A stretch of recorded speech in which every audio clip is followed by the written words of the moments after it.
Israeli स्वप्ने. गोविंदाग्रजांचं कृष्णाकाठचं कुंडल आज राहिलं नाही. तसंच पंचगंगेकाठचं ते पब्लिक स्कूलही राहिलं नाही. ज्या शाळेनं मन विशाल केलं, मस्तक उन्नत केलं आणि मनगटाला बळ दिलं, त्याच शाळेनं हातांना उत्पादकता, हृदयाला प्रेम, ओठांना गाणी आणि डोळ्यांना स्वप्न दिली. ज्या दिवशी बंद डोळ्यांनाही स्वप्न दिसायला लागतात, त्यावेळी त्याचा सामूहिक जागर करायला आपण जमतो. पण हा जागर साठवलेल्या आठवणींचा असू नये. जागर जागर व्हावा, जागरण नव्हे. या उद्देशानं हे एक स्वप्न पुढे मांडतो. शेकडो वर्षांपूर्वी इस्रायली लोकांच्या वनवासाला सुरुवात झाली. पितृभूमीला मुकलेले लोक पृथ्वीच्या पाठीवर देशोदेशी विखुरले. त्या त्या ठिकाणच्या भाषा आणि जनरीती शिकून घेतल्या. पण शतके लोकली तरी स्वभाषा व पितृभूमी यांचं मात्र जीवाभावानं जतन केलं. एका मुठीत अवघे इस्रायली राष्ट्र जिवंत होते.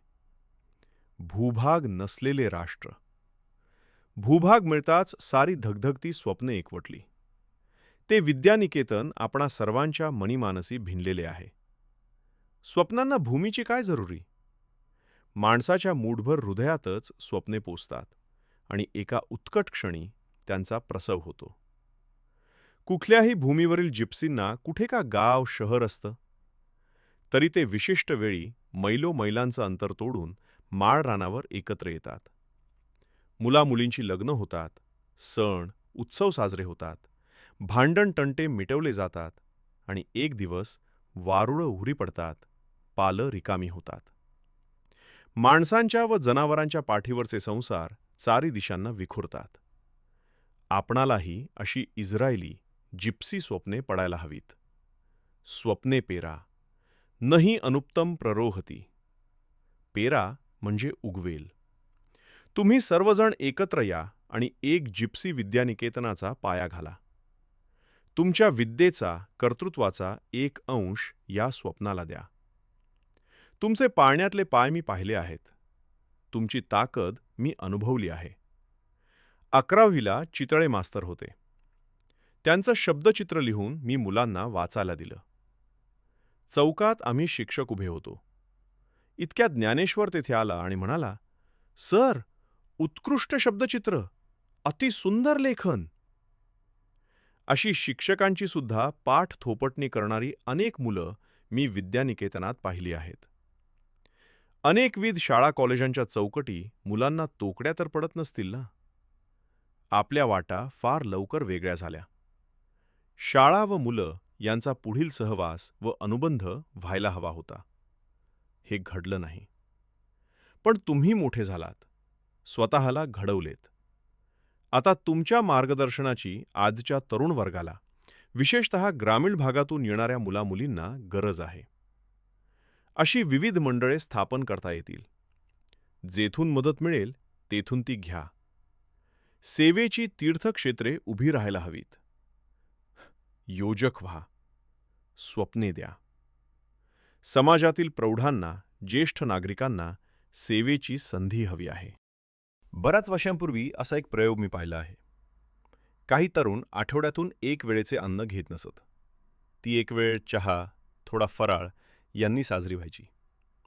त्यातून उरलेले जे 10/5 रुपये असतील ते महिनाअखेरीस सर्वांनी एकत्र करायचे आणि शाळा, अनाथालय, वृद्धाश्रम यांच्या मुखी ती एक वेळ पडायची.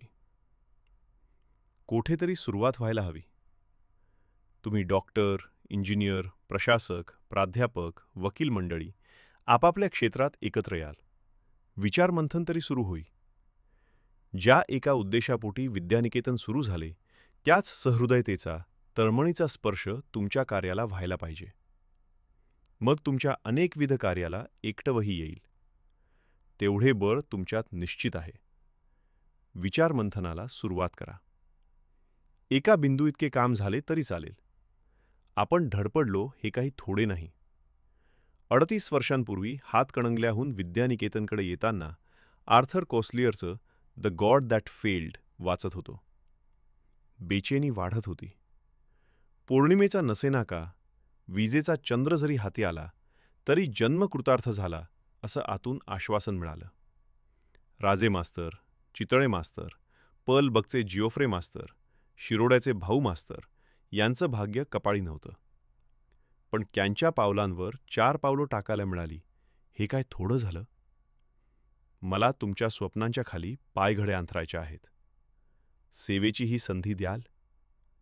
आपण मातृपितृऋण, देवऋण आणि समाजऋण ही 3 ऋणं मानतो.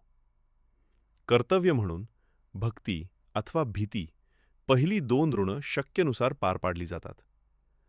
तिसरं ऋण मात्र वैकल्पिक म्हणून राहतं. समाजऋण ऋण म्हणूनही मानलं नाही तरी चालतं. येथे कोणी कोणाला जाब विचारू शकत नाही.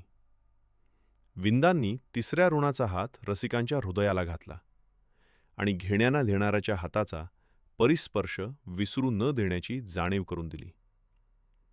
प्रपंच नेटका करा, कसूर ठेवू नका. आत्मानं सतत रक्षित याचा विसर पडू देऊ नका. मानवा तील इतकीच स्वप्ने पहा, ती सतत फुलवत रहा. समाज ऋणातील किमान खारीचा वाटा जरी उचललात तरी जीवन कृतार्थ होईल. गावकऱ्यांनी दुधाच्या घागरी ओतल्या, पण शिवाचा गाभारा भरला नाही. मात्र मुला नातवंडांना पाजून उरलेल्या म्हातारीच्या खुलभर दुधानं गाभारा ओसंडून वाहू लागला. त्या म्हातारीकडून तिची वाटी मागून घेऊया.